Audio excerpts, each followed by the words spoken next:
Salam sejahtera buat kita semua. Kita akan memulai aktivitas kita hari ini dengan memohon pertolongan Tuhan. Karena itu saya mengajak kita untuk beribadah kepada Yang Maha Kuasa, Sang Khalik langit dan bumi. Mari kita berdoa.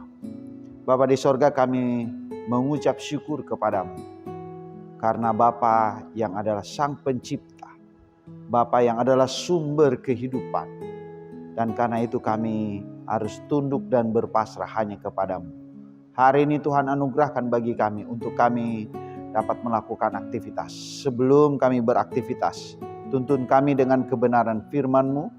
Ya Roh Kudus, berfirmanlah kepada kami dan kami sedia mendengarkannya. Dalam nama Yesus, firman yang hidup, kami berdoa. Amin. Saudara-saudara, pembacaan Alkitab kita hari ini, Yohanes pasal 6. Ayat 51 hingga ayat 58. Demikian firman Tuhan. Akulah roti hidup yang telah turun dari sorga. Jikalau seorang makan dari roti ini, ia akan hidup selama-lamanya. Dan roti yang kuberikan itu ialah dagingku yang akan kuberikan untuk hidup dunia. Orang-orang Yahudi yang bertengkar antara sesama mereka dan berkata, bagaimana ia dapat memberikan dagingnya kepada kita untuk dimakan? Maka kata Yesus kepada mereka, aku berkata kepadamu sesungguhnya, jikalau kamu tidak makan daging anak manusia dan minum darahnya, kamu tidak mempunyai hidup di dalam dirimu. Barang siapa makan dagingku dan minum darahku, ia mempunyai hidup yang kekal dan aku akan membangkitkan dia pada akhir zaman. Sebab dagingku adalah benar-benar makanan dan darahku adalah benar-benar minuman. Barang siapa makan dagingku dan minum darahku, ia tinggal di dalam aku dan aku di dalam dia. Sama seperti Bapa yang hidup mengutus aku dan aku hidup oleh Bapa. Demikian juga barang siapa yang memakan aku akan hidup oleh aku. Inilah roti yang turun dari sorga, bukan roti seperti yang dimakan nenek moyangmu dan mereka telah mati. Barang siapa makan roti ini, ia akan hidup selama-lamanya. Demikian firman Tuhan. Tema renungan kita hari ini ialah roti kehidupan. Saudara-saudara, Yesus berkata, akulah roti hidup yang telah turun dari sorga. Pernyataan ini mengandung makna yang dalam dan sangat penting untuk kita pahami. Ketika Yesus menyebut dirinya sebagai roti hidup, dia menunjukkan bahwa hanya melaluinya kita bisa mendapatkan kehidupan yang kekal. Roti adalah makanan pokok yang diperlukan untuk kelangsungan hidup fisik waktu itu sampai hari ini. Begitu juga dengan Yesus yang adalah roti hidup, merupakan kebutuhan utama untuk kelangsungan kehidupan rohani orang percaya. Tanpa Yesus kita tidak dapat memiliki hidup yang kekal. Banyak orang Yahudi pada waktu itu memang tidak mengerti apa yang Yesus maksudkan ketika dia berkata bahwa mereka harus makan dagingnya dan minum darahnya. Mereka bertanya-tanya bagaimana mungkin dia dapat memberikan dagingnya untuk dimakan. Namun Yesus berbicara tentang pengorbanannya di atas kayu salib, di mana tubuh dan darahnya diberikan untuk keselamatan dunia.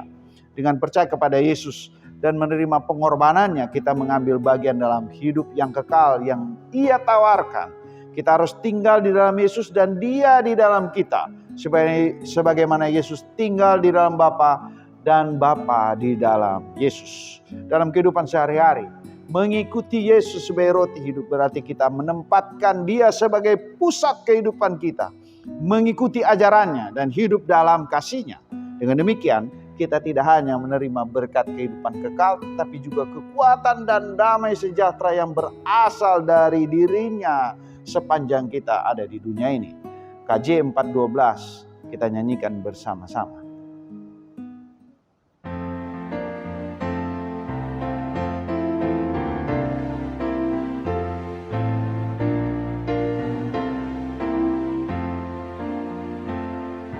Tuntun aku Tuhan Allah lewat gurun dunia.